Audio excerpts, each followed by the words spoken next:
Vice President J.D. Vance adjusted his tie as the makeup artist applied the final touches.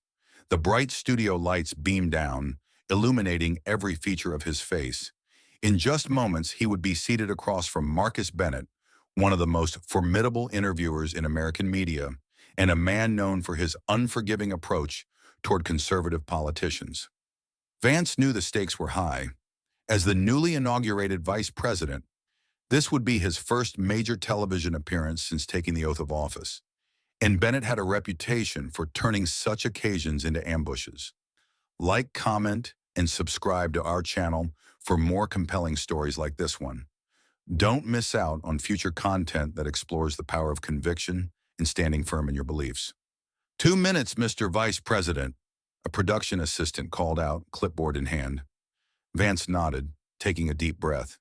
His years in the Marine Corps had taught him to stay calm under pressure, to assess the battlefield before engaging. And make no mistake, this was a battlefield, just of a different sort. The weapons here were words, the casualties could be careers, and the territory being fought over was public opinion. From across the studio, he caught Bennett's eye. The host was reviewing his notes with an intensity that confirmed Vance's suspicions. This wasn't going to be the respectful policy discussion that had been promised when he accepted the invitation. No, Bennett's tight smile and the unusual tension among the production crew told him everything he needed to know. An ambush was coming. "Mr. Vice President, if you'd take your seat, please," the floor director said, gesturing toward the interview area where 2 chairs faced each other under the harsh lights. As Vance crossed the studio floor, he felt a familiar calm settle over him, the same clarity he'd experienced in moments of crisis during his military service. He wasn't here to play defense or to apologize for his beliefs. He was here to speak truth to power, even if that power wore the mask of journalism. Bennett rose as Vance approached, extending his hand with a practiced smile that didn't reach his eyes. "Mr. Vice President, welcome to the show." "Thank you for having me, Marcus," Vance replied, his grip firm and unflinching. They took their seats and the studio fell into a hushed silence as the director counted down. 3, 2, 1. The red light on the camera illuminated, and Bennett's expression transformed into the authoritative persona millions of Americans invited into their living rooms each evening. "Good evening, America. Tonight we're joined by Vice President J.D. Vance, just days after his historic inauguration, alongside President Donald Trump. Mr. Vice President, welcome to the program." "Thank you, Marcus. It's good to be here." Bennett's smile tightened fractionally. "Mr. Vice President, let's start with what many consider to be the elephant in the room. You've undergone what some would call a remarkable transformation, from Trump critic to his second-in-command. How do you explain such a dramatic shift to the American people?" And there it was, the first shot fired. Not a question about policy or plans for the administration, but an immediate attempt to frame him as opportunistic and insincere. Vance met Bennett's gaze directly, unfazed. "You know, Marcus, that's actually a perfect place to start, because it speaks to something much bigger than politics. It speaks to the American capacity for growth and understanding." Bennett's eyebrow raised slightly, a tell that Vance had already deviated from the expected defensive posture. "Growth and understanding?" Bennett echoed, a hint of mockery in his tone. "Is that what we're calling it now? Because some might say it's more about political convenience?" Vance leaned forward slightly, his voice steady and clear. "You see, Marcus, in America, we have this incredible tradition of being able to change our minds when presented with new information. When I criticized the president years ago, I was looking at things through a narrow lens. But then I saw something remarkable. I saw how his policies were actually helping the forgotten Americans I wrote about in my book." The audience shifted, intrigued by Vance's candor. "Let me ask you something, Marcus," Vance continued, his gaze direct but not confrontational. "Have you ever changed your mind about something important? Have you ever looked at evidence and realized your initial judgment might have been wrong?" Bennett paused a fraction too long, caught off guard by having the question turned back on him. "We're here to talk about your changes, Mr. Vice President, not mine." He shuffled his cards, clearly eager to move to his next planned attack. Speaking of changes, Bennett continued, let's discuss your recent speech at the National Prayer Breakfast. You spoke about divine guidance in government decisions. Don't you think that's a dangerous mixing of church and state? The audience tensed. Bennett had just stepped onto sacred ground, and the glint in Vance's eyes suggested he'd been waiting for exactly this kind of challenge. Divine guidance? Vance repeated, leaning forward slightly. What I actually said was that our founding fathers understood the importance of moral guidance in leadership. They weren't afraid of faith, they were afraid of tyranny. A few murmurs of agreement rippled through the audience. Bennett's jaw tightened almost imperceptibly. But surely in our modern, diverse society, Bennett started, but Vance raised his hand slightly. Let me finish this thought, because it's important, Vance said, his tone respectful but firm. When I took my oath of office, I placed my hand on the Bible, the same way leaders have done throughout our nation's history. Not because we're establishing a state religion, but because we understand that our rights come from God, not from government. Bennett glanced at his producer, who was watching intently from the sidelines. You know what's interesting, Marcus? Vance continued, his voice carrying a hint of personal reflection. When I was a Marine, nobody questioned our chaplain's presence. Nobody complained when we prayed before missions. Because in those moments of truth, even the skeptics understand there's something deeper than politics. Bennett's face flushed slightly. Let's move on to your relationship with President Trump. Your recent statement about him being God's instrument for America's renewal. Don't you think that's a bit extreme? What I think is extreme, Vance replied, his calm demeanor unchanged, is how some in the media seem more concerned about a leader who prays than about policies that hurt American families. He paused, letting the words sink in. But since you brought up President Trump, let's talk about results instead of rhetoric. Let's talk about what's actually happening in our communities since the inauguration. The studio grew remarkably quiet. Even Bennett's usual rapid-fire interruption style seemed momentarily subdued by Vance's steady presence and measured responses. Let's talk about your background, Mr. Vice President, Bennett said, his composure starting to crack. You've written about your humble beginnings, but now you're sitting in the halls of power. Some might say you've forgotten where you came from. That's interesting, Marcus, Vance replied calmly, because where I come from, we judge people by their character, not by how well they fit into the Washington elite's expectations. Character? Bennett scoffed. Is that what you call this complete reversal on Trump? You wrote quite passionately against him before. Yes, I did, Vance acknowledged.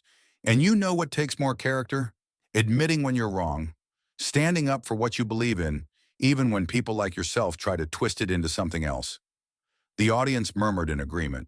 Bennett tugged at his collar, clearly uncomfortable with how the interview was unfolding. Mr. Vice President, Bennett's voice took on an edge of derision. You've built your reputation on being a voice for working-class Americans, yet here you are in an expensive suit defending a billionaire.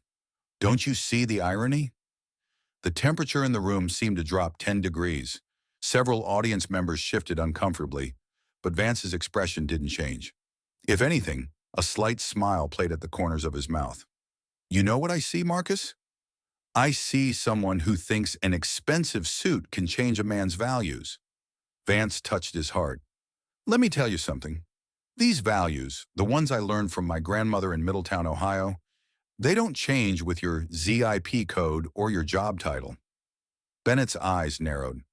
So you're saying your transformation has nothing to do with political ambition? I'm saying, Marcus, that unlike some folks in the media, I don't measure success by how many people I can please.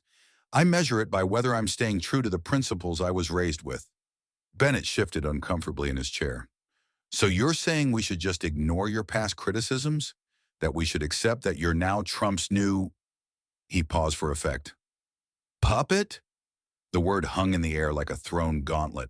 Several audience members audibly gasped, but Vance's response came with the steady precision of a master chess player.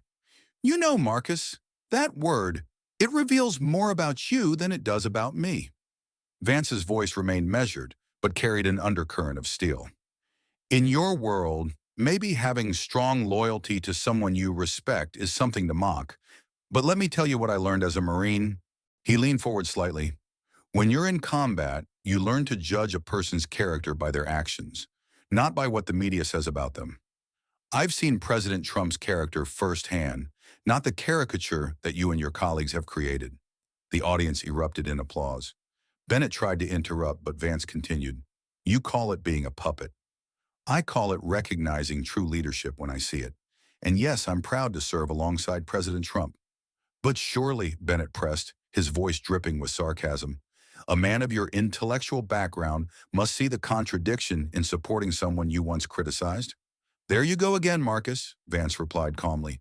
You're so focused on trying to find contradictions that you're missing the point entirely.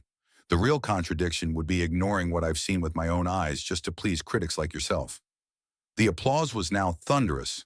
Bennett glanced at his producer, who was making frantic gestures from the sidelines, but Vance wasn't finished. And since you brought up my intellectual background, he added with a slight smile, why don't we talk about the intellectual dishonesty I've been seeing in your coverage of this administration? My coverage? Bennett's voice rose slightly. We're not here to discuss. Oh, but we are, Vance interjected smoothly. Because just last week, you spent an entire segment questioning my faith, suggesting it was, what did you call it? Ah, yes, convenient election season Christianity. Bennett's face reddened. I was merely pointing out the timing. The timing of what exactly? Vance leaned forward. The fact that I've been attending the same church since before I entered politics? Or maybe you'd like to question my grandmother's faith too. The woman who taught me to pray before every meal, even when we barely had food on the table? A woman in the front row nodded vigorously. That's not what Bennett protested, but his voice lacked conviction. Let me be clear, Marcus, Vance continued, his voice carrying both strength and dignity. You can question my politics. You can disagree with my decisions.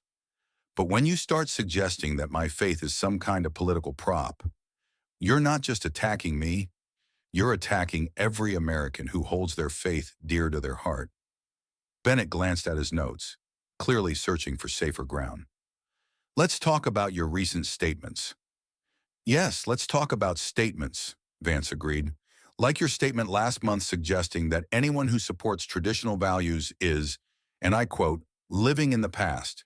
Tell me, Marcus, do you think the millions of Americans who go to church every Sunday, who believe in family values, who love their country, are they all just living in the past? The silence in the studio was deafening. Bennett's carefully crafted persona was crumbling with each passing moment. He fumbled with his papers.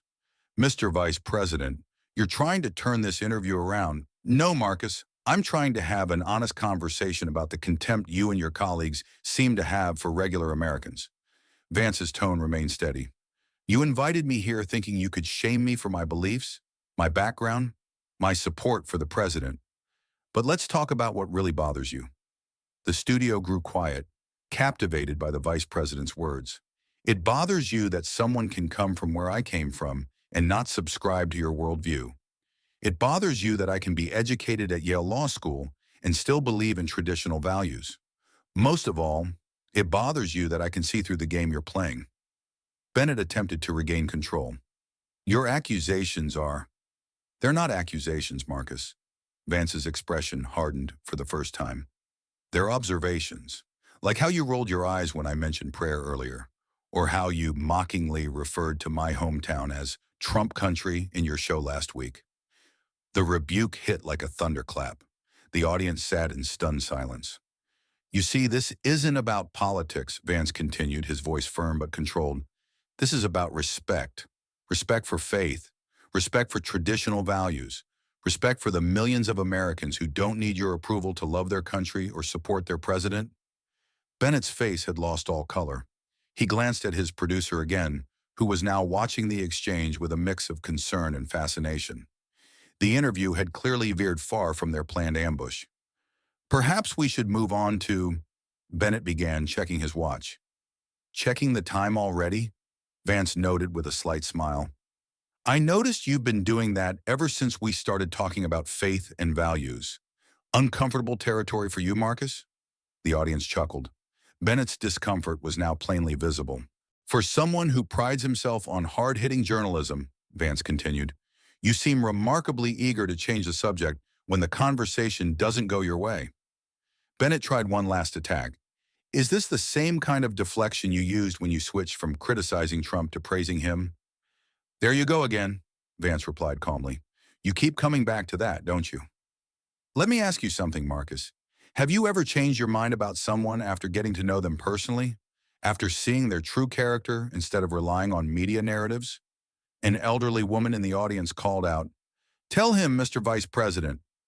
You know what the real story is here, Marcus? Vance asked, his voice carrying the weight of conviction. It's not about my past criticisms or my current position. It's about something that terrifies you and your colleagues. The fact that someone can think for themselves, can change their mind based on direct experience, and can stand firm in their beliefs despite relentless media attacks. Bennett was now visibly sweating. Mr. Vice President, you're twisting my words. No, Marcus, I'm just holding up a mirror, Vance interjected calmly. And I don't think you like what you see. A journalist who came here hoping to embarrass me, but instead exposed his own prejudices. He turned slightly to address the audience directly. You see, what Marcus doesn't understand is that real integrity isn't about never changing your mind. It's about having the courage to admit when you were wrong, even when people like him are waiting to pounce on you for it. The audience erupted in their loudest applause yet. Even some of the production crew were nodding in agreement. When I first met President Trump, I had a choice, Vance continued, his voice carrying quiet authority. I could either stick to my preconceptions, or I could judge him by his actions and his genuine love for this country. I chose truth over pride, and that's something your network might want to try sometime. Bennett glanced desperately at his producer, who was now making a slashing motion across his throat. The universal signal to wrap it up, but the vice president wasn't quite finished. And you know what else, Marcus? The American people are tired. They're tired of being looked down upon for their faith. They're tired of being mocked for their values. Most of all, they're tired of journalists who think their job is to tell people what to think instead of reporting the truth. The entire studio audience was now on their feet. Bennett's attempts to speak were drowned out by thunderous applause. His carefully orchestrated ambush had backfired spectacularly. Bennett cleared his throat, his demeanor completely deflated. Well, I think we're about out of time. Yes, I believe we are, Vance agreed, rising from his chair. But before I go, I'd like to say one last thing to the American people watching at home. He turned to face the camera directly, his expression sincere and resolute. What you've witnessed today isn't just about one interview or one journalist's attempt to discredit me. It's about something much more important. It's about standing firm in your convictions. The studio was absolutely silent now, hanging on his every word. You see, they thought they could shame me for my faith. They thought they could mock my support for President Trump. They thought they could make me apologize for believing in traditional values. But here's what they don't understand. These aren't just political positions. These are the principles that build America, the values that sustained us through hard times, and the truths that will guide us forward. Vance straightened his tie, standing tall. To every American who's been ridiculed for their faith, who's been mocked for their values, who's been told they're on the wrong side of history, stand strong. Because at the end of the day, character isn't about winning the approval of critics. It's about staying true to what you believe in. As Vance walked off the set, the audience rose in a standing ovation that seemed to shake the studio. Bennett sat in stunned silence, his carefully planned ambush thoroughly dismantled by a display of unwavering principle and quiet strength. In the green room afterward, Vance's staff greeted him with expressions of both admiration and concern. "Sir, that was incredible," his chief of staff whispered. "But Bennett's network is going to hit back hard. They'll edit the footage, spin the narrative. Let them," Vance replied, removing his microphone pack with a calm smile. "The truth doesn't need their permission to be heard." And indeed, despite the network's best efforts to reframe the interview through selective editing and panel discussions staffed with critics, something unexpected happened. Cell phone videos taken by audience members began circulating on social media, showing the full, unedited exchange. Within hours, these clips had been viewed millions of times, with comment sections filled with Americans expressing their gratitude for a leader who refused to be intimidated. 3 days later, as Vance sat in the White House reviewing policy briefings, his press secretary knocked on the door. "Mr. Vice President, you might want to see this." She handed him a tablet displaying Bennett's network's ratings, which had plummeted by nearly 30% since the interview aired. Vance handed back the tablet without comment and returned to his work. This had never been about ratings or revenge. It had been about something far more important, showing Americans that it was still possible to stand for something in Washington, to speak truth to power, and to remain faithful to one's principles even under the harshest spotlight. That evening, as Vance shared dinner with his family in the vice president's residence, his wife squeezed his hand. "I'm proud of you," she said simply. "I just told the truth," he replied. "I know," she smiled. "That's why they weren't ready for you." The following Sunday, as the Vance family walked into their regular church service, they were greeted by an elderly woman who clasped the vice president's hand in both of hers. "I saw what you did," she said, her eyes bright with emotion. "You spoke for all of us who feel forgotten. Thank you for not being ashamed of your faith." Vance smiled and thanked her, but as he took his seat in the pew, he reflected on the strange path that had led him here. From the struggling hills of Appalachia to the hallowed halls of power, from Yale Law School to the vice presidency. Through all of it, through the critics and the doubters, through the attacks and the misrepresentations, he had held fast to the values his grandmother had instilled in him all those years ago in Middletown, Ohio. And in that quiet moment of reflection, as the morning sunlight streamed through the stained glass windows, illuminating the faces of ordinary Americans gathered in worship, J.D. Vance understood that his greatest victory hadn't been winning an election or besting a biased journalist. It had been remaining true to himself in a world that constantly demanded compromise. For ultimately, that was what America needed most. Not politicians who would say anything to gain power, but leaders who would risk everything to speak truth. Not perfect people, but authentic ones. Not those who never changed their minds, but those who had the courage to follow truth wherever it led, regardless of the cost. And as the congregation rose to sing, Vice President Vance joined them, his voice blending with theirs in an ancient hymn of faith and perseverance. One more American, standing for what he believed in,